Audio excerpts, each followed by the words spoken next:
Farmer Gopi went to his field unhappily that day. Because even though it was summer, his field was still not yielding any crops.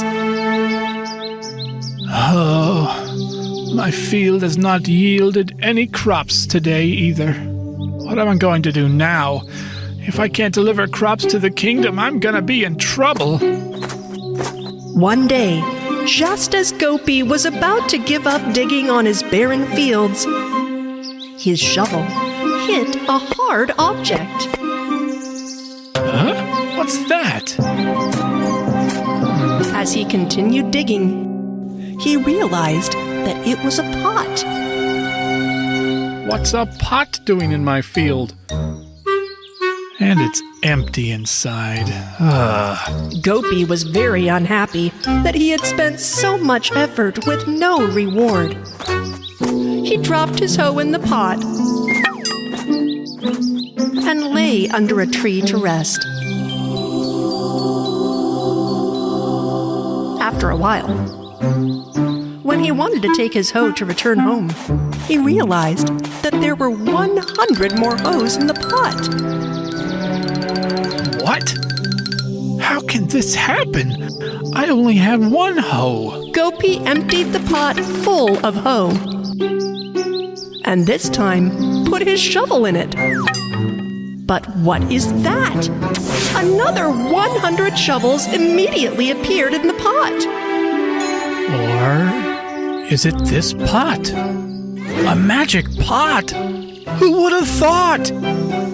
Gopi was both amazed and thrilled. He brought the pot straight back to his house. He excitedly tried a chicken egg in the pot and left it in the pot. Soon, the pot was overflowing with eggs. I can't believe my eyes! Then, he put his apple and bread in the pot. The magic pot gave Gopi hundreds of apples and bread. Now I don't have to deal with this barren field. I can sell these multiplied products in the kingdom market. Every day, Gopi took the pot's multiplied goods to the kingdom and tried a new product every day. One day clothes, the next day vegetables, and another day beans. Whatever he put in the magic pot, it multiplied. Other sellers were jealous of his success and complained about Gopi to a soldier of the king. The next day, the soldiers secretly followed Gopi. Gopi took the magic pot that morning and put a chick in the pot to sell at the kingdom market. A little later, hundreds of chicks came out of the pot. The soldier couldn't believe his eyes. With hundreds of chicks running around Gopi's house, one accidentally fell into the pot, producing another 100 chicks. Gopi even had a chick on his head, under his chair, and in his dinner plate.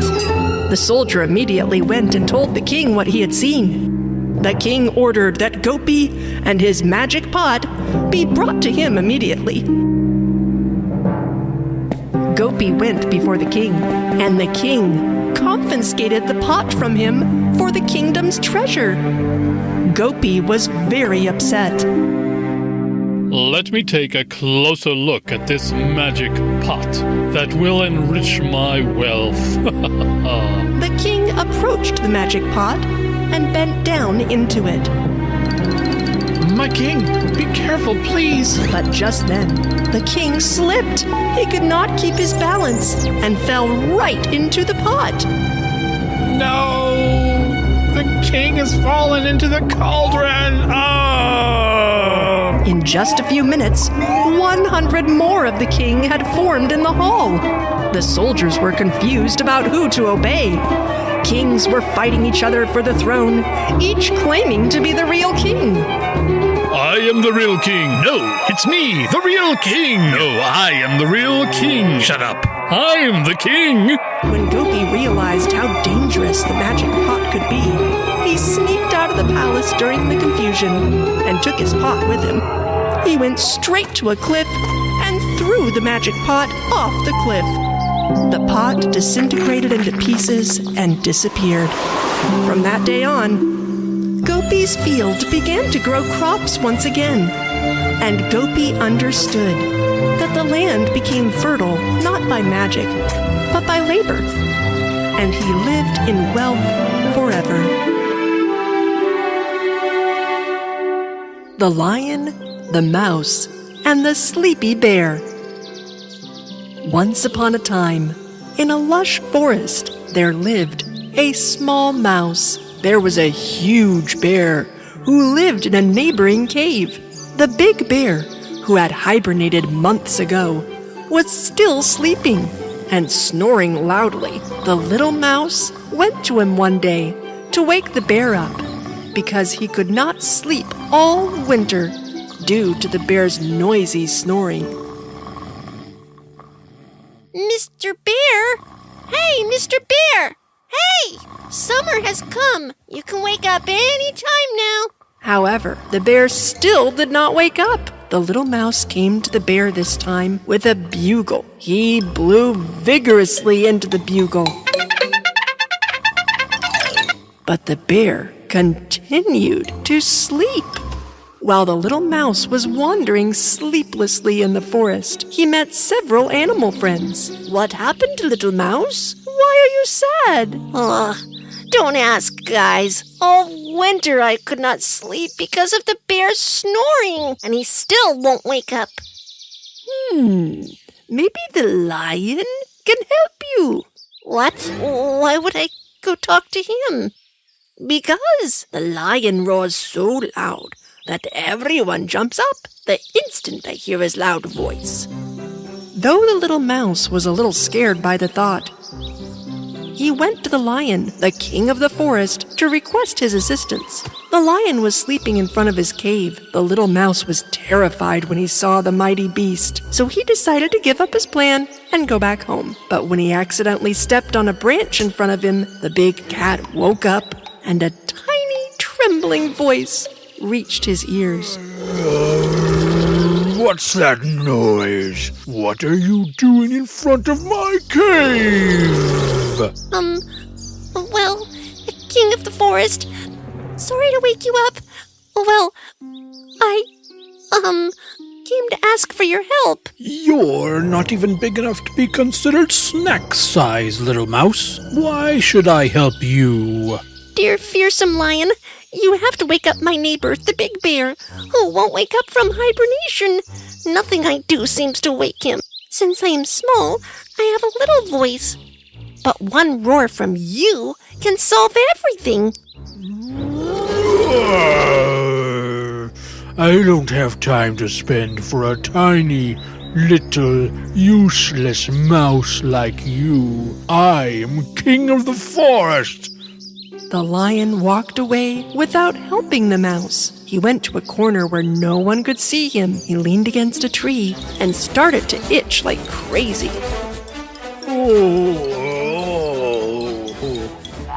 The lion was so itchy that he didn't want anyone to see him like this, because he was the king of the forest.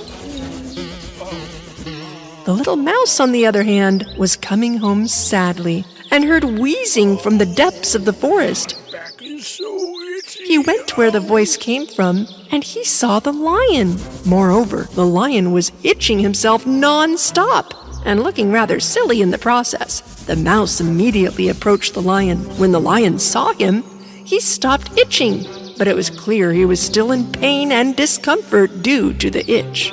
Mr. Lion, what happened to you? I don't know, Mouse. I don't know. I can't stop itching myself. Oh. You haven't seen or heard anything, Mouse. Are we clear? The mouse carefully fixed his tiny eyes on the lion and saw a bunch of tiny fleas jumping in his fur. The mouse understood why the mighty cat was itching so much. Aw, you have fleas. Let me help you. How can you help me? You're just a little mouse. Leave me alone. Oh. The little mouse bravely jumped on him, ignoring the lion's rude comments. What are you doing? Get off of me! The mouse started to crawl through the thick, scruffy fur and throw out all the fleas. But this made the lion's situation even worse. He started itching himself with his paws. The lion could not bear the itch and leaned his back against the tree. This time he started to rub right and left. Oh no! I was almost crushed. I can't stop. The more you run over me, the more I itch. Get off, mouse. The lion ran to a nearby lake. He quickly jumped into the water. The mouse on his back was nearly drowned. Mr. Lion, get out of the water right away or I'll drown. The lion came out of the lake, but then proceeded to shake himself dry. He was shaking his body so hard and so fast that the mouse barely was able to hang on to that thoughtless lion. I've almost got the itch taken care of, Mr. Lion. Just a little bit more to the left. The lion finally stopped himself. The mouse threw out the last few fleas that remained on the lion. How do you feel now? Well, it's like my itching is gone. Because I have cleaned all the fleas for you, sir. The lion was very embarrassed with how rude he was. When you asked for help, I looked down on you, mouse. But you still did everything in your power to save me from this difficult situation. Thank you. You're welcome, Mr. Lion. Come on, hop on my back, and I'll take you home. When the little mouse and the big lion arrived at the mouse's home, they heard loud snoring sounds flooding out of the big bear's cave. Huh? What's that noise? They then entered the cave. Ah, you were right, mouse. Summer has come. The big bear is still sleeping. The lion, the king of the forest, took a deep breath and roared so powerfully right into the ears of the big bear that the stone floor of his cave shook. Thanks to this powerful roar, the bear finally woke up and ran out of the cave. Huh? What happened?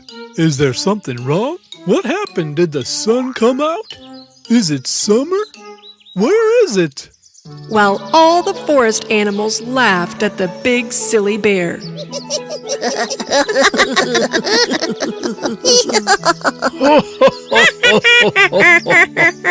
Little Mouse was also very happy that the snoring was finally over.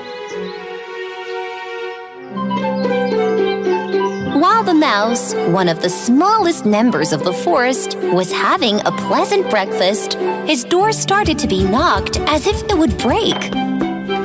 When the mouse excitedly opened the door, he saw a sad gazelle in front of him.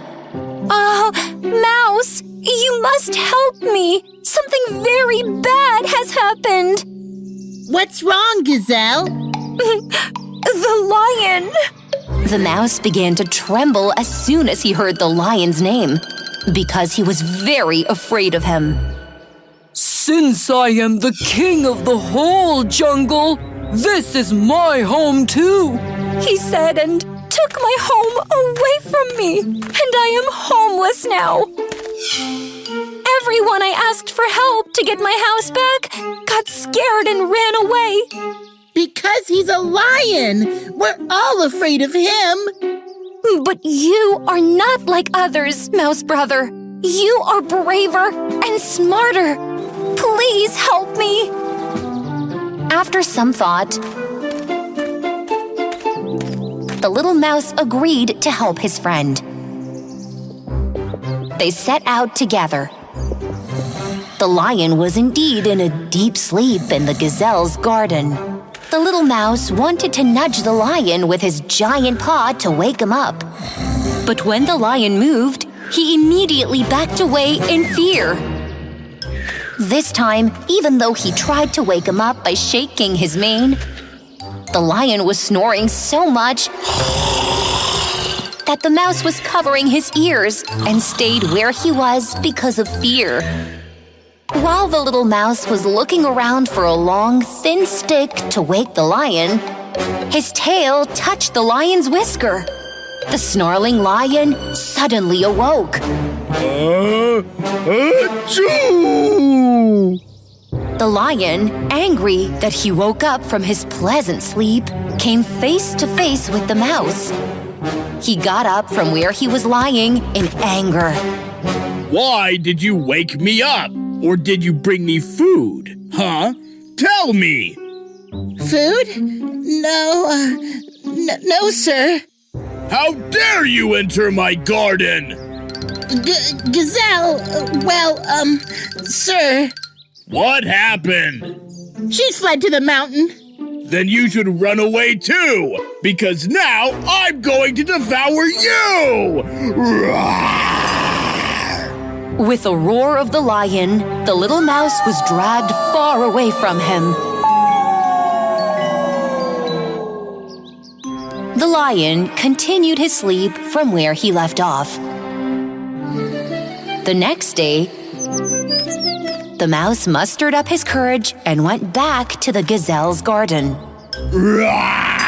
Didn't I tell you to stay away from this garden? Yes, you said, but, So?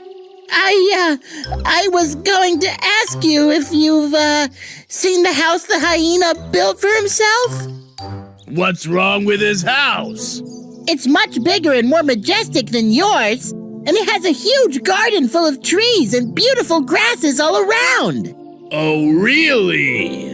The lion wanted to see that house, which was more flamboyant than the gazelle's house. Come on, take me to the hyena's glorious house. Even though the mouse was trembling with fear, he accepted the lion's request.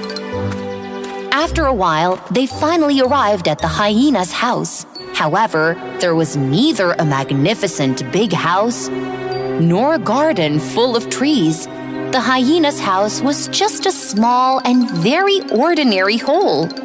You liar mouse! Rah! I'll eat you up! Come here! Rah! Realizing that he was deceived, the lion ran towards the mouse. Oops! The lion was running over the logs while the mouse was running through the logs. Just as the lion was about to grab the mouse's tail, the little mouse quickly climbed the tree.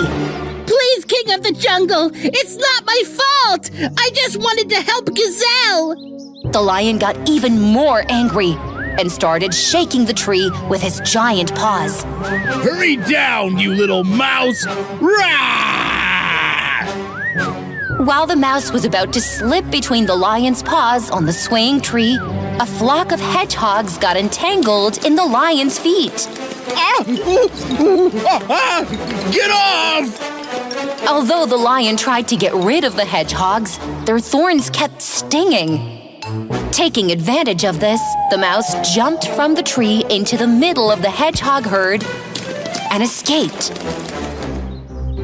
Just when he thought he had eluded the lion, the mouse heard the thunderous footsteps and threw himself into the slime pool with a fury. However, because he was very light, he successfully landed on the ground again. As for the lion, his feet got stuck in the slime the moment he stepped into the slime pool to catch the little mouse. What's that? Don't move, sir, or you'll sink further! I'm not going to take advice from you! The mouse, who wanted to help the lion, took a piece of branch from the side and held it towards him. Sir, hold on to this branch! I'll pull you out and save you! I don't want to! I'll get out of here myself! However, if the lion saved one of his feet, the other foot went into the mud, and as he struggled, he became covered with mud. and he finally gave up. Mouse! I'm sinking! Help! Save me! I want to go back home! Please, hurry up! The mouse collected the largest leaves from the gum tree next to them and laid them one by one on the slime. Hurry, Lion! You can step on the leaves and get out! Since the gum leaves are sticky at the bottom, they were not buried in the mud. The lion managed to get to the ground by stepping on the leaves, albeit with difficulty.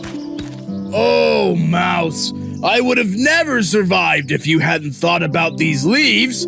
I'm sorry for underestimating you. Tell me, what do you want from me, the king of the jungle, the lion? The little mouse asked the lion to give the gazelle her home back. The lion immediately accepted this request. Because thanks to this tiny mouse that saved his life, he understood the value of having a home much better. And so the gazelle has returned to her home with a beautiful garden. The lion has fallen asleep in his den, and the little mouse has returned to his delightful breakfast. And everyone was talking about the great success story of this little member of the forest like epics.